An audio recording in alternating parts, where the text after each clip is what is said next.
चंडीगढ़ की पंजाब यूनिवर्सिटी अब gang war की आहट से दहल उठी है। कैंपस के अंदर हुई फायरिंग ने न सिर्फ दहशत फैलाई बल्कि अब इस मामले में गैंग कनेक्शन भी सामने आ रहे हैं।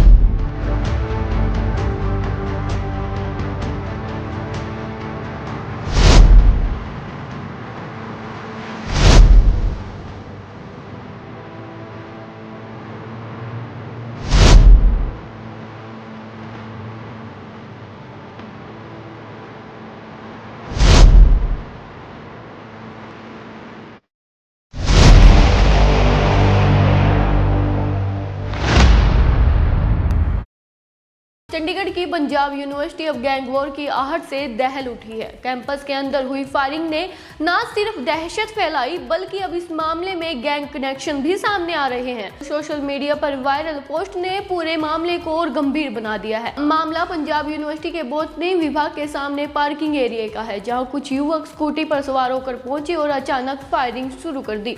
फुटेज में साफ नजर आता है कि 4 संदिग्ध मौके से भागते हुए दिखाई दे रहे हैं। बताया जा रहा है कि करीबन 2 राउंड फायरिंग की गई और आरोपी वारदात के बाद फरार हो गए हैं। फायरिंग की आवाज से पूरे कैंपस दहल उठा।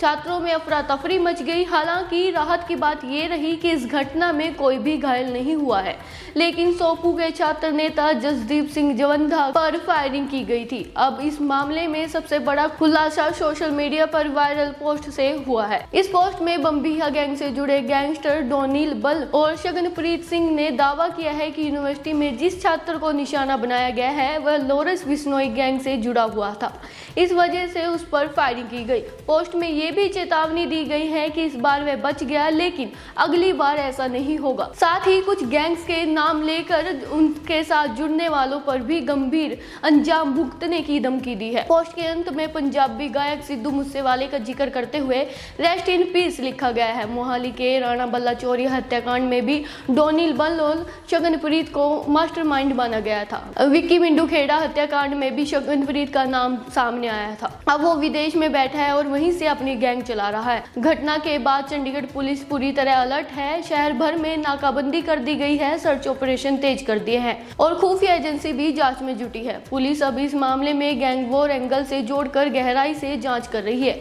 अब सबसे बड़ा सवाल ये है कि आखिर पंजाब यूनिवर्सिटी जैसे सुरक्षित माने जाने वाले कैंपस में गैंग वॉर की एंट्री कैसे हो गई? क्या यूनिवर्सिटी अब अपराधियों का आसान निशाना बनती जा रही है? क्या छात्रों की सुरक्षा खतरे में है? गोलियों की आवाज सिर्फ एक घटना नहीं है बल्कि एक बड़ा संकेत है कि अब गैंग वॉर का साया शिक्षा संस्थानों तक पहुंच चुका है। अब देखना होगा कि चंडीगढ़ पुलिस इस मामले में क्या नए खुलासे करती है।